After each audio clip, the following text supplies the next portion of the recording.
Cool. I think we've got a good number of people here. Okay, so I just wanted to kick off by saying that we realize that in this current climate, a lot of you are going to be focusing on consolidation strategies naturally, but it's also a time that we need to be optimistic, and we have to be optimistic. We're going to come out of the other side of this, and that's why in today's webinar we're going to be focusing on growth.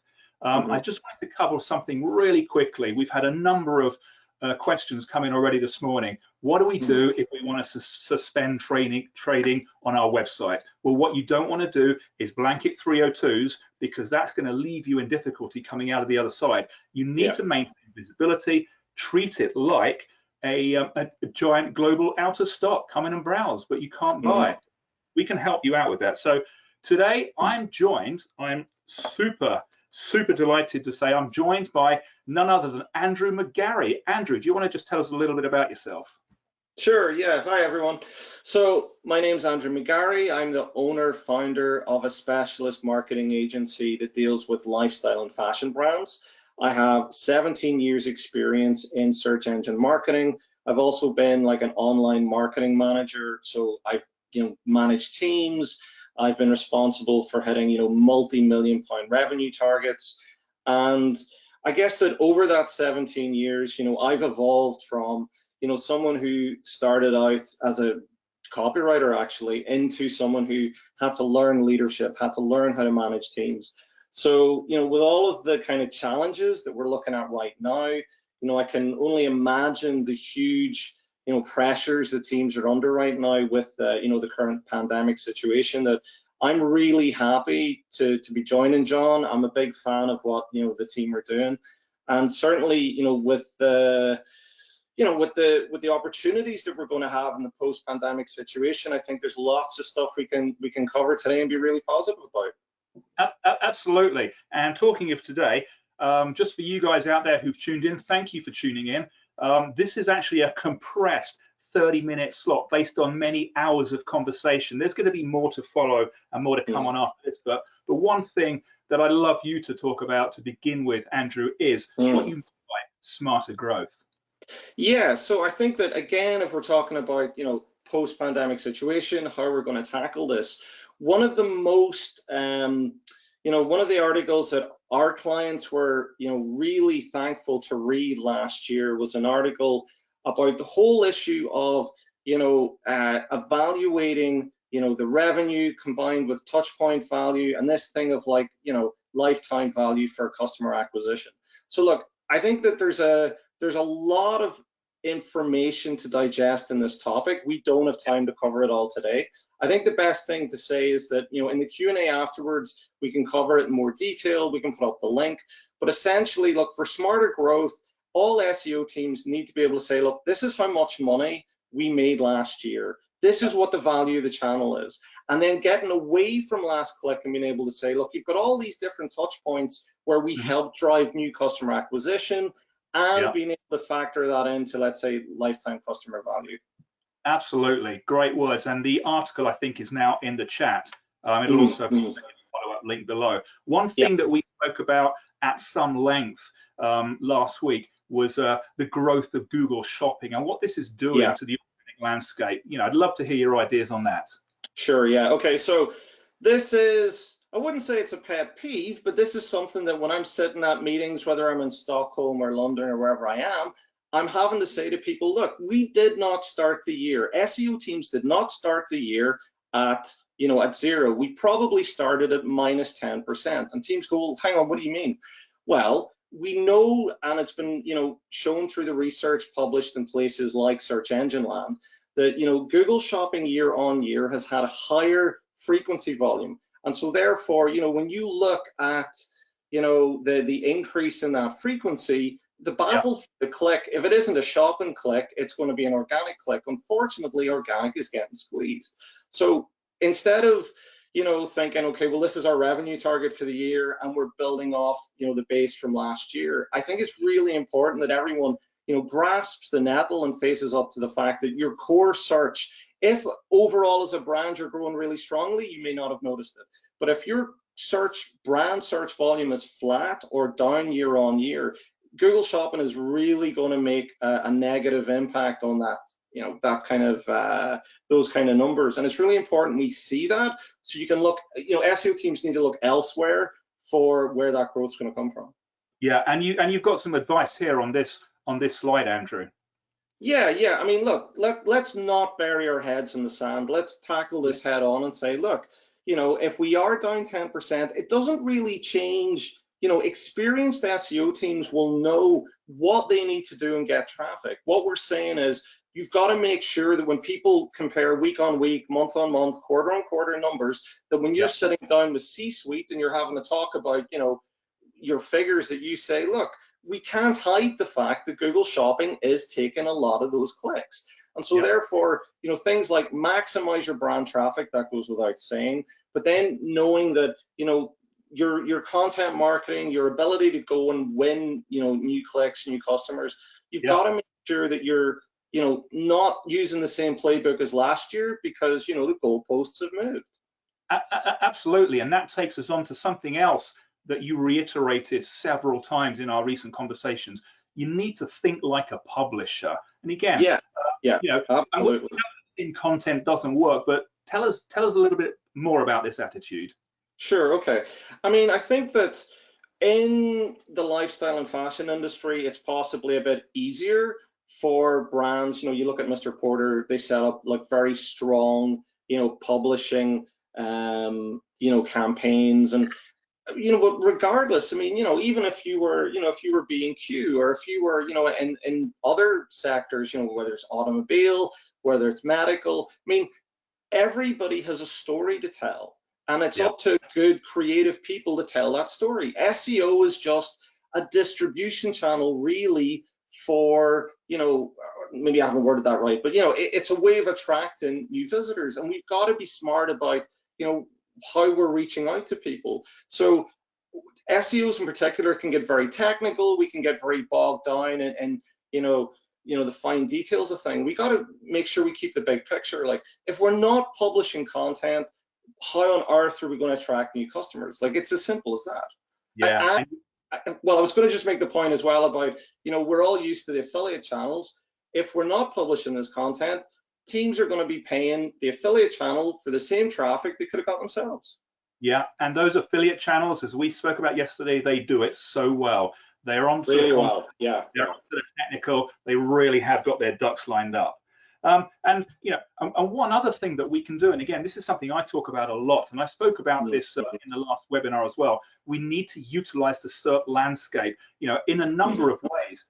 Not only does this give us really rich insight into the mind of our customers to help us understand, what questions they're asking, what they're looking for, what they're thinking about, etc. But also, we have to remember that this is no longer about blue links. There are multiple touch points, multiple opportunities for different doorways into our world through that SERP landscape, because we've got images, we've got video, we've got social, we've got top stories, news, and of course we've got those wonderful answer cards. Love them or hate them, but don't let your competitors don't let your competitors have them.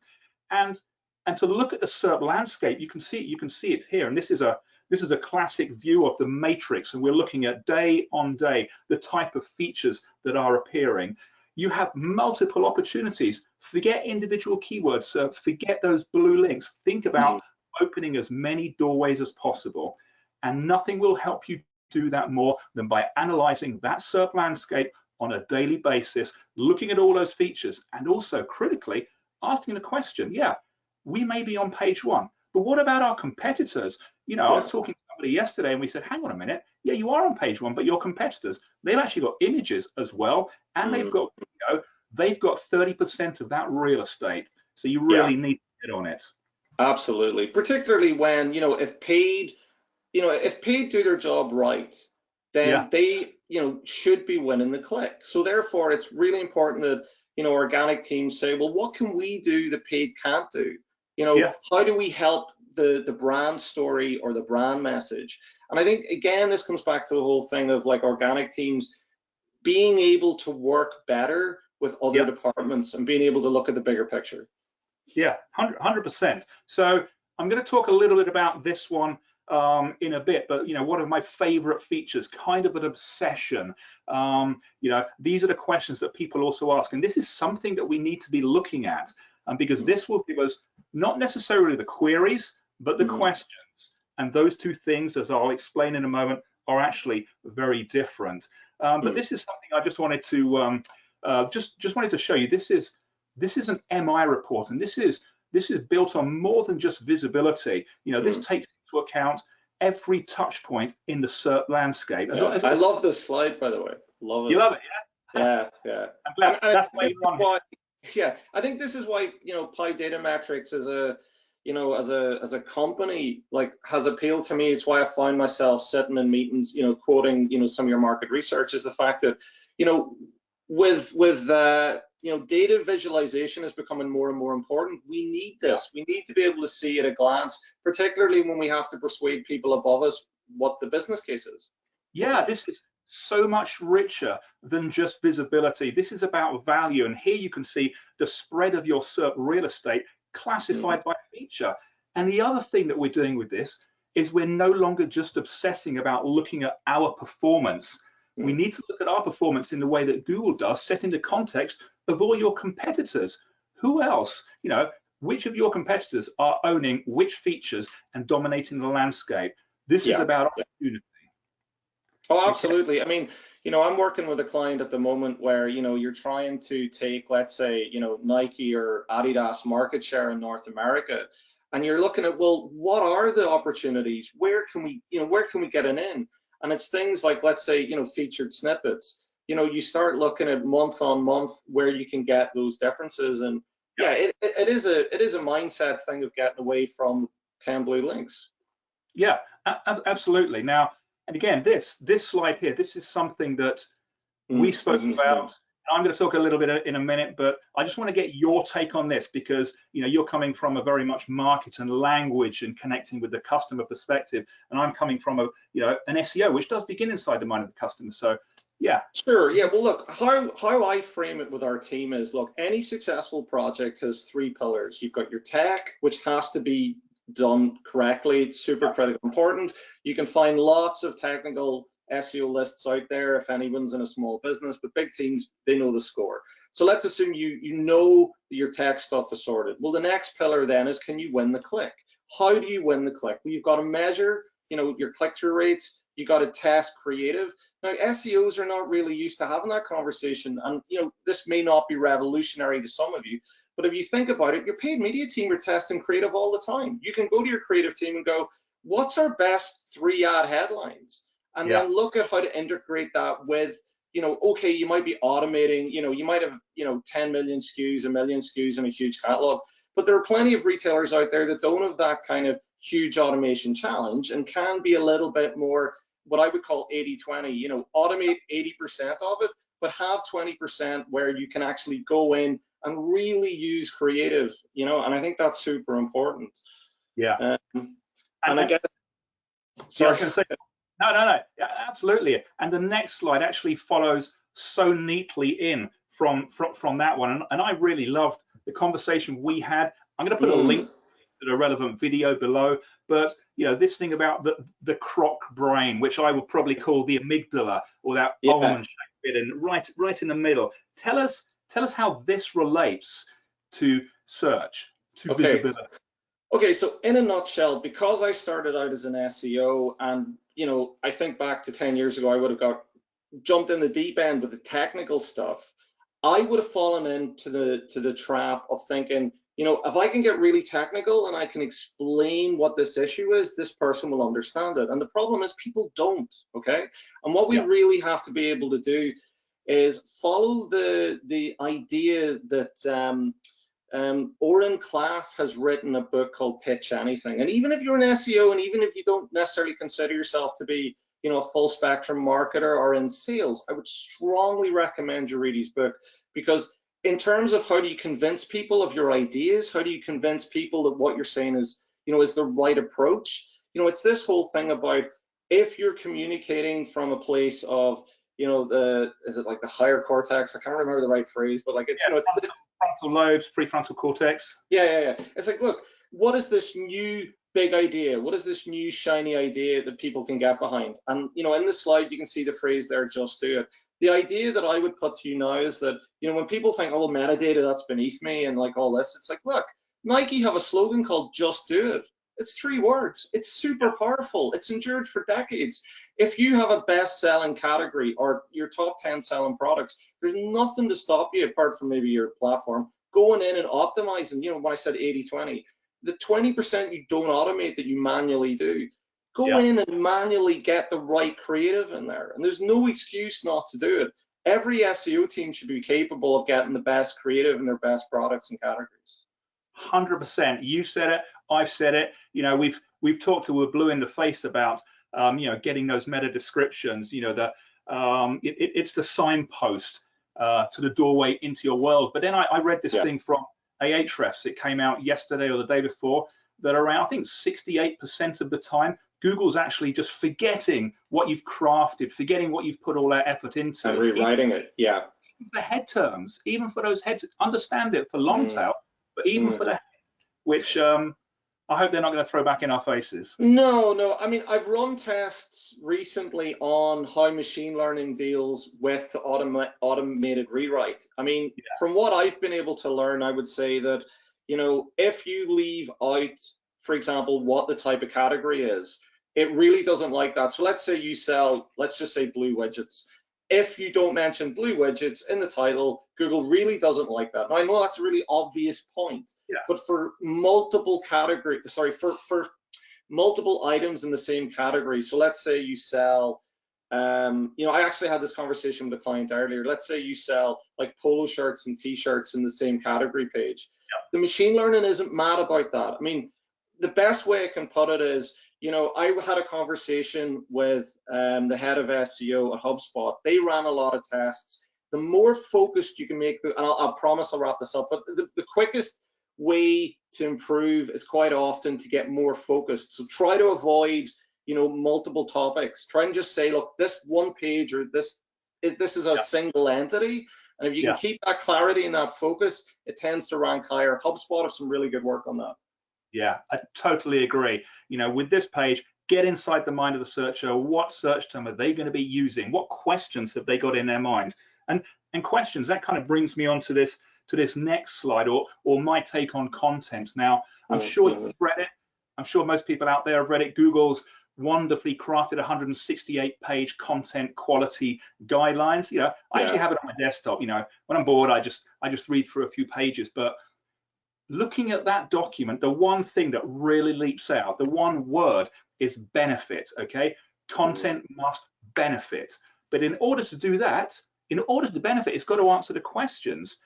And questions, as I said before, shouldn't be confused with queries. So if I'm looking for a new blazer, okay, so once we get out of the other side of this, I'm going to have to stop wearing t-shirts and smarten up a bit. I need a new blazer. Nice jumper, by the way, Andrew. So thanks. Well, I totally agree, and I think that for language, people, I guess it's because brands that live in a bubble will find it very difficult to cover certain topics, and that's why if you look at in the publishing industry, they're able to write about brand X versus brand Y, or or pricing, or they're able to say, well, here's 10 different options, or this is why comparison sites do so well. It's why the New York Times bought Wirecutter, because they're able to tap into that. And where brands struggle is, I mean, multi-brand retailers obviously have a huge advantage, but if you're a single brand, it can be quite challenging to come up with content. But I mean, again, with the people also ask that you've highlighted there, John, I mean, huge opportunity to use that. Yeah, and those are questions. So as I said, okay, back to my blazer. I need a new blazer. I might query men's blazer, men's blue blazer, summer blazer. And then I land on the page. But I also have questions in my mind that I might not use in the query. So the questions are different. Will it go well with jeans? Can I wear it with a t-shirt? Will it look good with sneakers?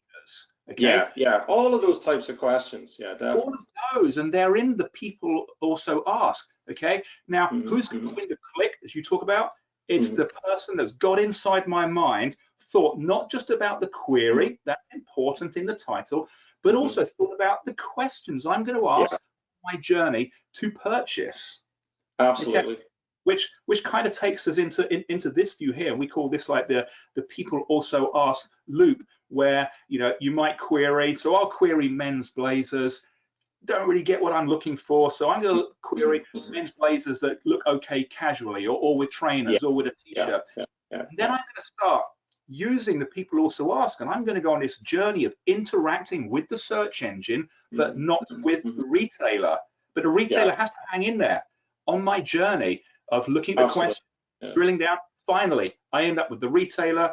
Who's the winner? The one who's got up into here, where it all begins, inside the mind of the searcher. Yeah, and again, just to bring it back to the business case that we mentioned at the start, you've got to be able to say, well, these are all touch points. Like if you want to buy a car, you probably do over 100 pieces of research. All of these kinds of case studies are in the Think with Google, website that they've got. If you're trying to sell a blazer, average number of touch points is maybe 7. And the biggest thing that they want to know is, what's the size options? So like, it's not that difficult. Like different industries, like again, if you're in automotive, you have my sympathy, because it's like, that's a very difficult thing to map out. But for a lot of retailers, particularly in lifestyle and fashion, the touch points are not impossible to map. And this is very, very doable, I find.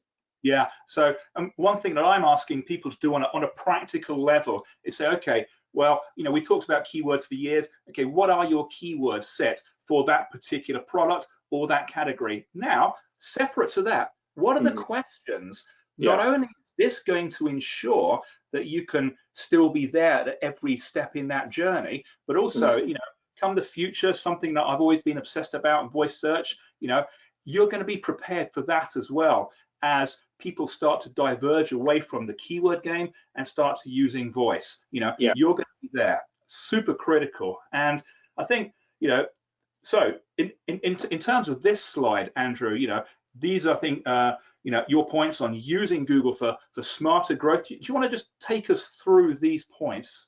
Sure. I mean, this is coming from my experience working with clients. So for example, I could work with a client that does, a big PR campaign, and, they're watching their metrics and they're going, well, where's the growth? We haven't seen the metrics we'd expect. And I've sat in meetings and gone, well, have you measured what's going on in Amazon? And they go, no. And I'm like, let's take a look at that. And sure enough, you can map the PR campaign's impact with search increases, in Amazon. And then suddenly the penny drops. Oh, we weren't paying attention to that. And then you point out, well, YouTube is, I think, I could be wrong, but the last number I heard was it's got 30% more query volume overall than Google. So like YouTube as a search engine is massive, right? Who thought that 10 years ago? Exactly.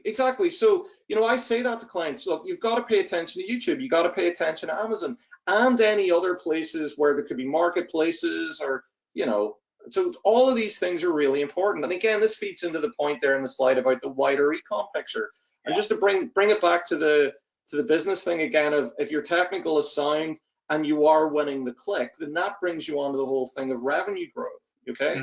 So every single thing that we're talking about should align with one of those pillars. If it's tech, it's about getting the visibility up. If you've got your visibility, it's about winning the click. And if you win the click, I should be getting more sales and more orders.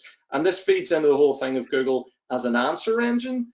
And I guess as, paid media, continues to get better and better and drive last, paid media does lean more towards last click sales. If you can't do, sorry, I'm on my soapbox now. If you can't do attribution and you're an SEO, get a new job, because there's going to be so much value. I mean, when I run reports and I go to clients, but here's your last click value. That's tip of the iceberg. Like the majority of value you're delivering is in all the touch points. And we actually, that's why I'm so glad we've got the cartoon in the next slide coming up, because that explains it all. Yeah, go on in. I love this. Yeah. So, I mean, I showed this at Brighton SEO when I was doing a workshop, and I remember like one of the guys one of the ecom managers at the workshop got so excited. He said, right, I have to text this to everybody on my team while we were in. And essentially, when you look at the graphic, it tells the story. Before somebody makes a purchase, there's going to be some research. We all do it. You know, when was the last time you bought something? You probably, you know, made a couple of different, you know, research sessions. And, you know, it's this whole thing of like, well, if you only measure the last, look, I know most people know this, but we're saying it just for those who don't. But do say, Andrew, because, you know, correct me if I'm wrong, but I remember, you know, you and I have been in search, both of us, for over 15 years apiece. Yeah. And I remember 10 years ago, people started to talk a lot about attribution modeling. You know, there was some great, you know, some great businesses around that could help people do this, and everyone was getting excited about it. And now you don't hear it. Why is that? I think it's because it's not easy to do within Google. I think that Google Analytics doesn't make it easy. Like for our clients, I would go into the channel setup, and the default channel setup, you know, you've got your email, your affiliates, your page, your SEO. By default, it's not very useful. It doesn't give you a lot of insights. And this, you know, cartoon explains that, you know, it's unfortunate that C-suite and you know senior people in a company, they're logging in for 2 minutes into GA or Adobe or whatever your package is. You're looking at top level numbers, and they don't get the story. They don't see the value. So it's this whole thing of like, you know, did someone engage with, you know, a people also ask, you know, message, or what were all the touch points leading up to the sale? You know, so you might send out an email and your email does really well, and you go, oh, our email team are amazing. The organic team might have put half of those touch points on the board, but they're not getting any credit for it. So that's why it's so important. And you mentioned value, that word. Yeah. You use it a lot. Use a lot, and I love that, because I've said this before, but SEOs, you know, for too many years we painted ourselves into the corner of the room because we're using language. Canonicalization. Oh, you need canonical tags. You need hreflang. How quickly? But people just go. Yeah, exactly. People fall asleep. Yeah. People fall asleep. You know, I mean, look, I was super guilty of that. I mean, if I went back 5 to 10 years, I was shocking at that. Yeah. You know, but you gotta hold your hand up and go, look, it's all growth, and ultimately, you know, look, in the post-pandemic world, every SEO's team is to deliver value and show what types of value you're delivering. You know, last click revenue is the obvious one, but you got to have ones beyond that as well, and that's really what we're discussing. So yeah, it's really time, as we spoke about yesterday, for SEO. You know, the data, the intelligence, insights. You know, within that, you know, we've got to actually use that to break out of our swim lane. You know, it's absolutely, and it's so important that we do that. I feel that, you know, anyone on SEO team now is the opportunity to step up. You know, all of the, you know, brilliant academic arguments about what is a ranking signal or what is the latest cool Python trick I can do or whatever. It's like, look, guys, park it. Okay, we can come back to it next year when the economy's recovered. Now is not the time for what the latest shiny thing is. Now it's like, can you say to the people you report to, I'm ready to contribute. I'm ready to put money on the board. I'm ready to drive new customers. You can do that, then you can help, you know, protect your company, protect jobs, contribute to what, you know, because we all are going to have to step up. And I really feel strongly about that. You know, I just want everyone who is involved in digital marketing and SEO to be like, you know what, the economy needs to recover. We've all got a part to play. Absolutely. You know, time for us SEO guys and girls to actually put our hands up and say, you know what, I can help. I can add value. Absolutely. Yeah, because we can. Yeah. We can. Let's stop talking about canonical tags and things like that. Or we do it in secret. It's important, but like, you know, people above us don't care. They just want to know, are we going to make money? Are we going to have visitors? You know. 100%. Well, it's 29 minutes past. I think amazingly we've managed to compact hours of conversation. Just about. Yeah, I don't know how we've done that into 30 minutes. So, Andrew, thank you so much for coming on and being a part of this. And I'd love to have you back on a future episode in the near future. So much more to say. Thanks for having me on. Really appreciate it. It's been fun. It's a pleasure. And thanks to everybody who's tuned in. Really appreciate it. You can, don't forget, well, you can, I almost forgot, sign up to future webinars. There are some details below, depending on where you're looking at this. Thanks for your input. I think Andrew and I are going on Slack now for a Q&A, so if anybody's got any questions, we will take those on Slack. So thanks again. Yeah. See you all soon. Thanks, Andrew. Thanks, everyone. Thank you. Bye. Bye.